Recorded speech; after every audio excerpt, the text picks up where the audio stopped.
subscribe now and press the bell icon. Never miss an update. Good morning student. आज अपन बात करते हैं अपने जो आगे का चैप्टर है गायनोलॉजी में AHDP सेकेंड ईयर के मादा जनन तंत्र की अपन बात कर रहे थे। उसमें से कल अपन ने बात की थी मादा जनन तंत्र क्या होता है, मादा जनन तंत्र के भाग कितने होते हैं। तो अपन ने बात की थी कि मादा जनन तंत्र 3 भागों से मिलकर बना होता है। प्रथम भाग में प्राथमिक अंग आते हैं, द्वितीय में द्वितीयक अंग आते हैं और फिर 3 नंबर पे आते हैं सहायक अंग। आज अपन बात करते हैं जैसे प्राथमिक में अपन ने बात की थी ओवरी की, अंडाशय की। विभिन्न प्रकार के पशुओं में ओवरी कैसी होती है, अंडाशय कैसा होता है, इसका आकार क्या होता है, इसकी साइज क्या होती है, किस प्रकार का होता है, क्या कार्य करता है, इन सब के बारे में अपन ने चर्चा कर ली थी। अब इसी के आगे अपन आज चर्चा करते हैं अपने मादा जनन तंत्र के 2 नंबर के जो अंग हैं द्वितीयक अंग। द्वितीयक अंग और द्वितीयक अंग कहना मतलब सेकेंडरी सेक्स ऑर्गन्स। द्वितीयक अंग इसमें अपना 1 नंबर पे आता है अंडवाहिनी। अंडवाहिनी जिसको इंग्लिश में बोलते हैं ओविडक्ट, अंडवाहिनी। अब अपन बात करते हैं कि अंडवाहिनी क्या होती है, क्या करती है, किस प्रकार होती है, इसके बारे में अपन चर्चा करेंगे। तो कहने का मतलब अंडवाहिनी नाम से ही अपन को पता चल रहा है, अंड का मतलब अंडा, वाहिनी का मतलब ले जाने वाली। तो इस प्रकार की कहने मतलब वह नलिका जो अंडे को आगे ले जाती है अंडवाहिनी कहलाती है। तो अब अपन बात करते हैं प्रत्येक पशु जो विभिन्न प्रकार के, विभिन्न प्रजाति के, विभिन्न जाति के पशु होते हैं, सभी में अंडवाहिनी 2 प्रकार की होती है, 2 भाग होते हैं। अंडवाहिनी प्रकार के नहीं, 2 भाग होते हैं, इसके दोनों तरफ पाई जाती हैं। एक होती है अपनी बायां और दूसरी होती है दायां। तो दायां अंडवाहिनी और बाईं अंडवाहिनी, बायां अंडवाहिनी और दाईं अंडवाहिनी, इसके 2 होती हैं अधिकांशतः सभी के अंदर। अब इसके बाद में अपन बात करते हैं अपनी जो मुर्गी होती है उसमें केवल अपनी एक ही ओविडक्ट पाई जाती है। अपनी मुर्गी है उसके अंदर एक ही ओविडक्ट पाई जाती है। इसके बाद में अपन बात करते हैं अंडवाहिनी के भाग। कहने का मतलब अंडवाहिनी के बारे में तो अपन ने चर्चा कर ली कि वह वाहिनी या वह नलिका जो अंडे को ले जाती है। अब इसके भाग कौन कौन से होते हैं उसके बारे में अपन आगे चर्चा करते हैं। तो इस अंडवाहिनी के 3 भाग होते हैं। अंडवाहिनी के 3 भाग होते हैं जिसमें सबसे पहले आता है अपना इनफंडीबुलम। इनफंडीबुलम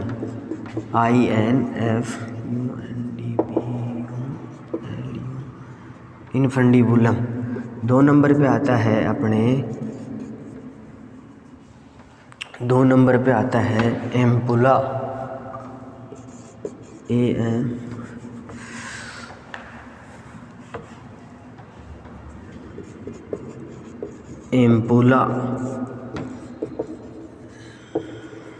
एम्पुला 3 नंबर पे आता है अपने इस्टेमस।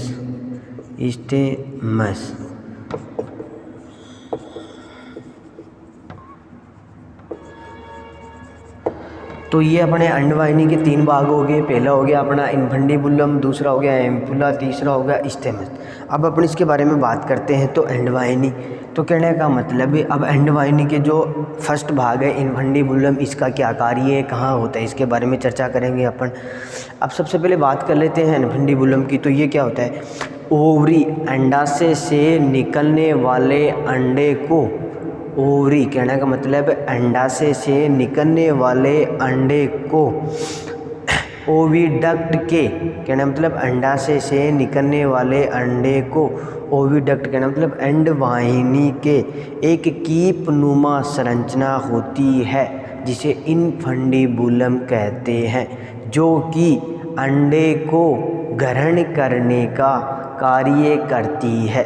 कहने का मतलब ये अपनी नलिका हुई, ये इसमें ऐसे कीप नुमा संरचना हुई, यहाँ से अपना अंडा आया, अंडाणु, इसको ग्रहण करने की, और इस इनफंडीबुलम में नलिका के अंदर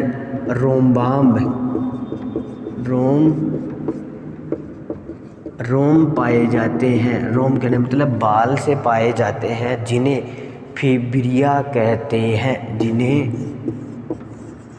फीब्रिया कहते हैं। कहने मतलब इनफंडीबुलम में जो रोम्ब कहने मतलब अपने रोम वाल्व पाए जाते हैं, जो कि अंडे को आगे खिसकाने या आगे धकेलने का कार्य करते हैं, जिन्हें फीब्रिया कहते हैं। ओवी, ये अपने ओविडक्ट है, ये कहाँ होती है इसके बारे में अपन आगे बात करते हैं। तो ये होती है अपने ओवरी और यूट्रस के मध्य में पाई जाती है। कहने मतलब इस साइड में अपनी आगे अंडा से और लास्ट वाले हिस्से में आ गया गर्भाशय। कहने मतलब अपन बात करें तो अंडवाहिनी अंडाशय और गर्भाशय के बीच में पाई जाने वाली संरचना अंडवाहिनी होती है। कहने मतलब अंडाशय और गर्भाशय के बीच में पाई जाने वाली संरचना अंडवाहिनी होती है, जिसके 3 भाग होते हैं। इनफंडीबुलम का कार्य अपन ने बता दिया कि जो ओवरी से निकलने वाले अंडे को ग्रहण करती है और आगे कहना मतलब आगे पहुंचाने का, आगे धकेलने का कार्य करती है। इसमें रोम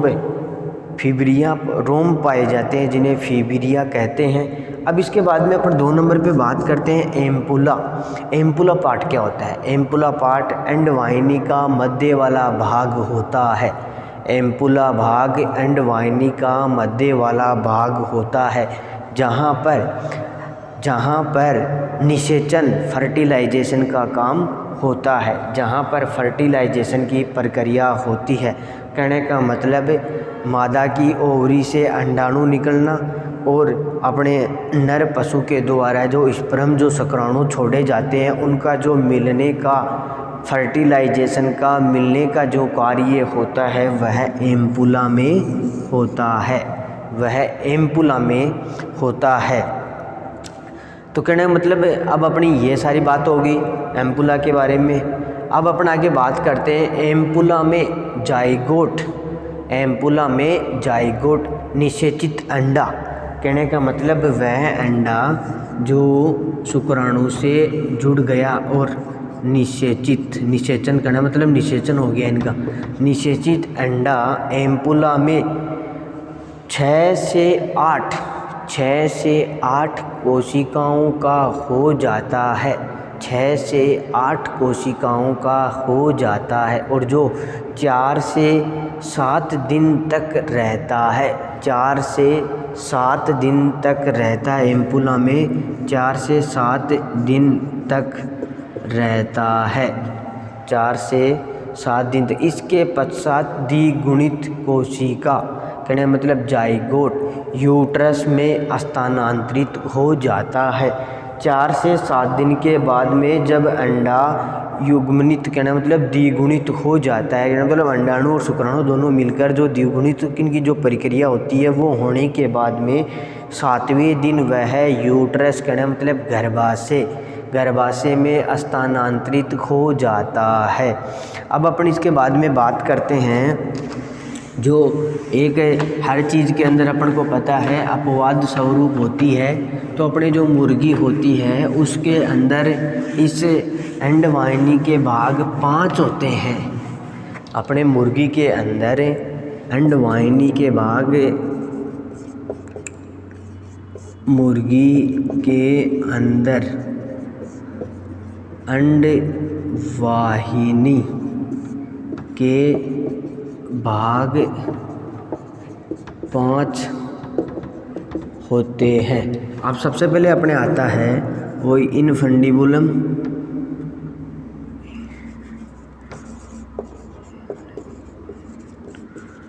इनफंडीबुलम। दूसरा अपने आता है मैग्नम। तीसरा अपने आता है मैग्नम हो गया, इनफंडीबुलम हो गया। तीसरा आता है अपना इस्थेमस और चौथा अपने आता है वेजाइना।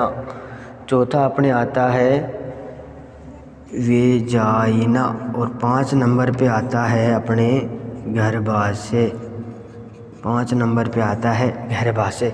तो कहने का मतलब मादा जनन तंत्र में मुर्गी एक अपने अपवाद है जिसके अंदर अंडवाहिनी के 5 भाग होते हैं, इनफंडिबुलम, मेग्नम, स्टेमस, वेजाइना और गर्भाशय।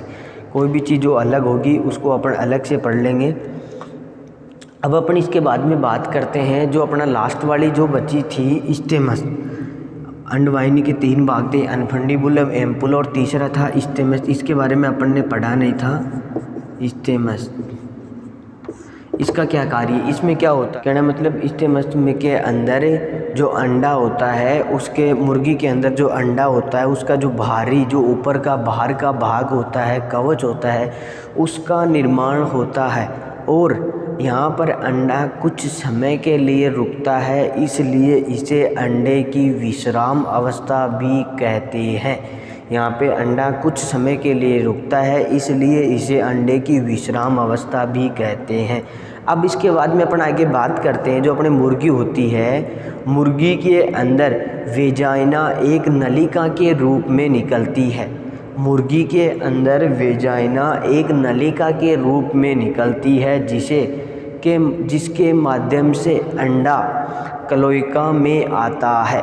कहना मतलब मुर्गी है उसके अंदर वेजाइना एक नलिका के समान या नलिका के रूप में होती है जिसके माध्यम से अंडा क्लोएका में आता है।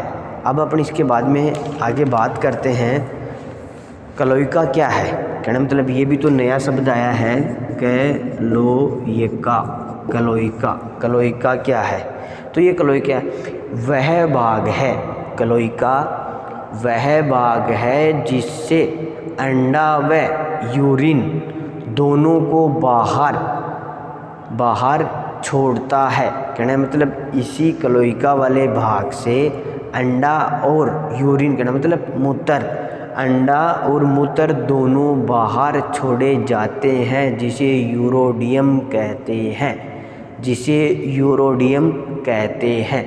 तो अपन ने इसके बारे में चर्चा की, ये होगी अपने अंडवाहिनी। अब इसके बाद में आगे अपन बात करते हैं गर्भाशय, जो अपने द्वितीयक लैंगिक अंग है उसके अंदर 2 नंबर पे आता है गर्भाशय। 2 नंबर पे आता है गर्भाशय, कहना मतलब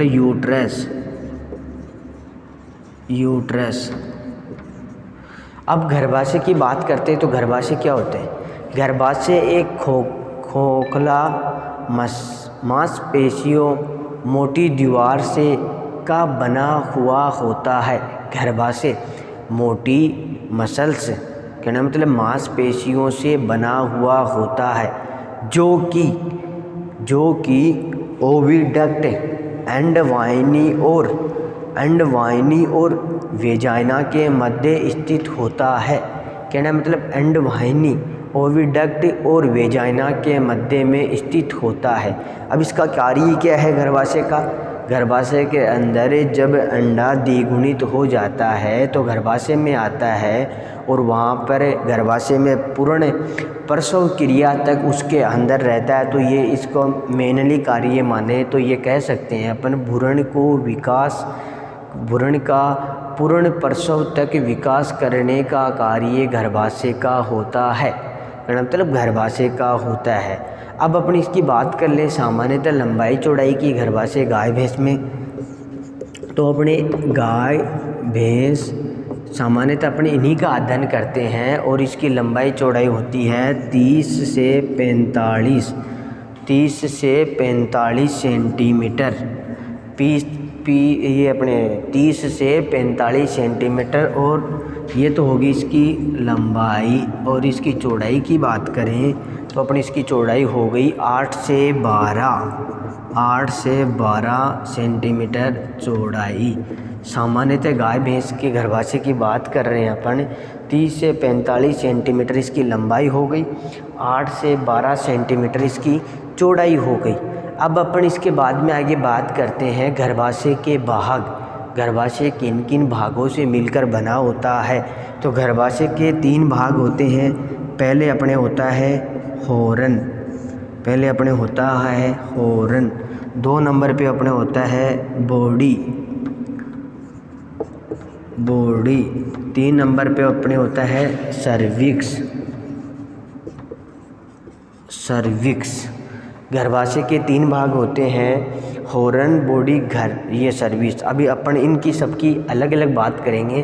तो सबसे पहले अपन बात करते हैं होरन के, फिर बॉडी की, फिर सर्विक्स की। अब होरन क्या होता है? होरन ये होता है, सामान्यतः संख्या में 2 होते हैं। होरन सामान्यतः संख्या में 2 होते हैं। अपने काऊ कहने मतलब गाय, भैंस, भेड़, बकरी में होरन अधिक विकसित होते हैं, कहने मतलब अधिक विकसित होते हैं। जबकि अपने घोड़ी के अंदर बॉडी वाला पार्ट होता है वह अधिक विकसित होता है होरन की बजाय। तो ये हो गए। अब अपन बात करते हैं सर्विक्स की। सर्विक्स क्या है? मुख्यतः छिद्रकार कोरक के समान संरचना है जिसमें छिद्र होते हैं। इसमें 2 छिद्र होते हैं, एक छिद्र इंटरनल होता है, दूसरा एक्सटर्नल होता है, एक इंटरनल होता है। इसका मुख्य कार्य क्या होता है? सर्विक्स का मुख्य कार्य होता है शुक्राणुओं को ग्रहण करना एवं यूट्रस को संक्रमण से बचाना। कहने का मतलब इसका मुख्य कार्य होता है स्पर्म को, शुक्राणुओं को ग्रहण करना और यूट्रस को संक्रमण से बचाना। इसके बाद में अपन बात करते हैं सर्विक्स का और क्या कार्य होता है। कृत्रिम गर्भाधान के दौरान जो सीमन छोड़ा जाता है वह मिड सर्विस में छोड़ा जाता है, मध्य सर्विस में छोड़ा जाता है। अब इसके बाद में बात करते हैं जब प्राकृतिक मैथुन करते हैं, प्राकृतिक सहवास करते हैं, प्राकृतिक मेटिंग क्रिया करवाते हैं तो अपने गाय, भैंस, भेड़, बकरी होती है, उसके अंदर तो सीमन को वेजाइना के अंदर छोड़ा जाता है। गाय, भैंस, भेड़, बकरी में तो सीमन को वेजाइना के अंदर छोड़ा जाता है, जबकि सूअर एवं घोड़ी इन दोनों के अंदर जब प्राकृतिक मैथुन करवाते हैं या मेटिंग क्रिया करवाते हैं तो उस दौरान जो सीमन है वो डायरेक्ट ही सर्विक्स में छोड़ा जाता है। अब अपन इसकी बात करते हैं गर्भकाल के शुरुआत के समय जब भ्रूण अपना संबंध प्लेसेंटा के माध्यम से यूट्रस से स्थापित कर लेता है।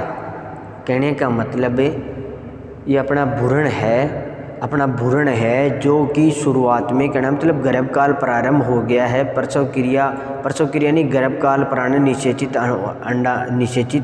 निषेचन की जो फर्टिलाइजेशन की क्रिया जो पूर्ण स्टार्ट हो गई है, तब से लेकर जब तक भ्रूण गर्भाशय के अंदर अंत स्थापित करना मतलब उससे न जुड़ जाए और प्लेसेंटा यानी कि जेर से अपना संबंध न बना ले, तब तक उसको पोषण की आवश्यकता होती है। तो वह पोषण अपने यूट्रस के द्वारा एक द्रव्य यूट्रस की जो अंदर की जो परत है, जिसे अपने अंदर की जो परत होती है उसके द्वारा, जिसे एंडोमेट्रियम कहते हैं, अपने यूट्रस की जो आंतरिक झिल्ली है या जो भित्ति है जिसे एंडोमेट्रियम कहते हैं, उसके द्वारा एक स्राव छोड़ा जाता है जिसे यूटेराइन मिल्क, गर्भाशय दूध के नाम से जाना जाता है, जो कि जब तक निषेचित हुआ अंडा या द्विगुणित हुआ एम्ब्रियो या भ्रूण, एम्ब्रियो जब तक अपने गर्भाशय में प्लेसेंटा के द्वारा मादा से संबंध स्थापित नहीं करता है, तब तक उसे गर्भाशय की आंतरिक झिल्ली या आंतरिक भित्ति एंडोमेट्रियम के द्वारा जो द्रव्य स्रावित किया जाता है, जिसे गर्भाशय दूध कहते हैं, उसी से पोषण प्राप्त करता है। अब अपन इसके बाद में बात करते हैं यूट्रस की साइज या यूट्रस की आकृति। कहना मतलब जो यूट्रस होता है, गर्भाशय होता है, विभिन्न पशुओं की में इसका आकार है वो अलग अलग होता है। तो किस प्रकार का होता है, तो सबसे पहले अपन बात करते हैं अपने गाय के अंदर। तो अपने गाय और भैंस के अंदर इसका आकार होता है वाई आकार का। और अपने जो कुतिया होती है, बिच होती है, उसके अंदर इसका आकार होता है वी आकार का। और अपने जो सूअर होता है, सूअर और घोड़ी, इसके अंदर इसका आकार होता है टी आकार का। सूअर और घोड़ी के अंदर गर्भाशय का आकार टी आकार का होता है। तो ये देख लेना भाई, गाय भैंस में वाई आकार का, और अपने कुतिया में वी आकार का, और अपने सूअर और घोड़ी में टी आकार का। तो गर्भाशय की जो संरचना है उसके बारे में अपन ने बात कर ली। अब अपन इसके बाद में आगे का जो अंग है, जो भाग है, उसकी बात करते हैं, और वो आता है वेजाइना। वह आता है वेजाइना। इससे आगे वाला 3 नंबर का जो अपना भाग है वो है वेजाइना। वेजाइना कहने का मतलब, अब वेजाइना क्या होती है इसके बारे में अपन चर्चा करते हैं। यह मांसपेशियों से निर्मित नलिका रूपी भाग होता है। यह मांसपेशियों से निर्मित नलिका रूपी भाग होता है जो कि पेल्विक केविटी में स्थित होती है। जो कि कहाँ होती है? पेल्विक केविटी में होती है। यह मादा पशु में मूत्रमार्ग व जनन मार्ग का कार्य करती है। वेजाइना के द्वारा तो मूत्र का उत्सर्जन होता है, और इसी के द्वारा जब बच्चे का जन्म होता है तो बर्थ कैनाल, जन्म नाल का भी कार्य करती है, एवं सहवास का अंग है, मेटिंग क्रिया का अंग है।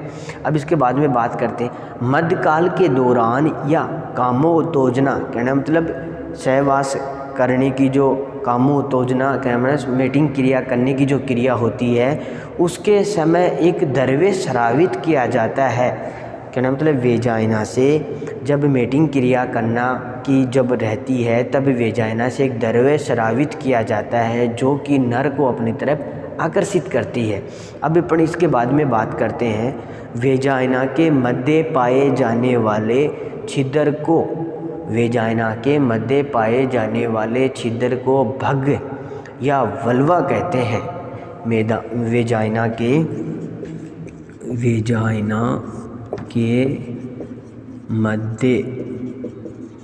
पाए जाने वाले छिद्र को भग या वल्वा कहा जाता है। वेजाइना के मध्य पाए जाने वाले छिद्र को भग या वल्वा कहा जाता है। इसमें एक उभार हुई संरचना पाई जाती है। इसमें एक उभार मतलब ऊपर हुटी हुई संरचना पाई जाती है जिसे क्लाइटोरियस कहते हैं। जिसे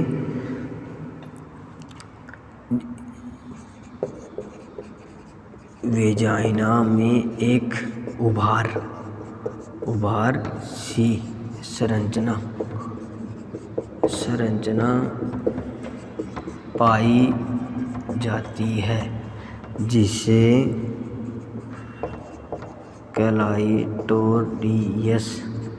क्लाइटोरियस कहा जाता है। कहना मतलब वेजाइना के अंदर एक उभार सी संरचना पाई जाती है जिसे क्लाइटोरियस कहा जाता है।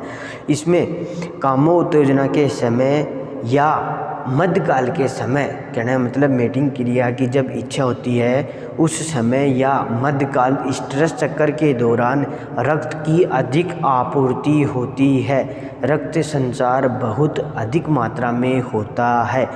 ये अपनी बात होगी। अब अपन इसके बाद में बात करते हैं वेजाइना के साइज या आकार या इसकी लंबाई चौड़ाई। तो सामान्यतः जब भी अपन अध्ययन करते हैं तो गाय भैंस का करते हैं। तो अब अपन बात करते हैं वेजाइना की लंबाई। वेजाइना की लंबाई अपने गाय भैंस में, तो सामान्यतः अपन गाय भैंस की बात करते हैं जिसमें वेजाइना की लंबाई होती है 25 से 30 सेंटीमीटर और चौड़ाई होती है 10 से 15 सेंटीमीटर। 10 से 15 सेंटीमीटर। अपने वेजाइना की लंबाई हो गई 25 से 30 सेंटीमीटर, चौड़ाई हो गई 10 से 15 सेंटीमीटर। अब इसके बाद में अपन बात करते हैं वल्वा जो बाहर से दिखाई देता है उसे लीबिया मेजर कहते हैं। जो वल्वा होती है, कहने का मतलब है वल्वा होती है जो बाहर से दिखाई देती है। वल्वा जो बाहर से दिखाई देती है। वल्वा जो अंदर से दिखाई देती है। कहने का मतलब जो बाहर से दिखाई देती है उसको तो कहते हैं लेबिया मेजर, और जो बाहर से दिखाई देती है, अंदर से दिखाई देती है, उसे कहते हैं लेबिया माइनर। कहने का मतलब है जो बाहर से दिखाई देती है उसको तो कहते हैं लेबिया मेजर, और जो अंदर से दिखाई देती है उसको बोलते हैं लेबिया मेजर। अब इसके बाद में अपन बात करते हैं लेबिया माइनर होता है वह, लेबिया माइनर होता है। इसके बाद में लेबिया माइनर जो नर के प्रीप्यूस का समजात है, और लेबिया मेजर अपने इस मेजर जो नर के स्कोटम का समजात है, समजात अंग है। कहना मतलब उसके अनुरूप है। तो अपन ने बात की, कहने का मतलब वल्वा जो बाहर से दिखाई देती है उसे लेबिया मेजर कहते हैं, वल्वा जो अंदर से दिखाई देती है उसे लेबिया माइनर कहते हैं। अब लेबिया माइनर जो कि नर के प्रीप्यूस का समजात है, कहना मतलब नर के अंदर जो प्रीप्यूस जो अंग पाया जाता है उसका समजात, कहना मतलब उसके अनुरूप मादा में कौन सा पाया जाता है, लेबिया माइनर। और उसी प्रकार जो मादा में लेबिया मेजर पाया जाता है उसका नर के अंदर समजात स्कोटम पाया जाता है। कहने का मतलब या तो दोनों में समान होना चाहिए, या फिर समान नहीं हो तो उसके समजात का मतलब उसके अनुरूप तो होना चाहिए। तो ये अपनी बात हो गई। तो आज अपन ने कहने मतलब शुरू से बात करें तो अपन ने बात की थी स्टार्टिंग से द्वितीय ऑर्गन से। कहने का मतलब द्वितीय अंग कौन कौन से होते हैं, इसके बारे में सबसे पहले अपन ने बात की थी अपने ओविडक्ट की। उसके बाद में अपन ने 2 नंबर पे बात की गर्भाशय की, 3 नंबर पे बात की अपन ने वेजाइना की। तो कहना मतलब इस प्रकार अपना मादा जनन तंत्र कंप्लीट। अब अपन कल बात करेंगे नर जनन तंत्र की, जो इसकी तृतीय अंग बच गया अपना सहायक अंग। उसके अंदर अपनी मेमेलरी ग्लैंड्स आती हैं जिनको कुछ वैज्ञानिक मानते हैं, कुछ वैज्ञानिक नहीं मानते। चलो ठीक है।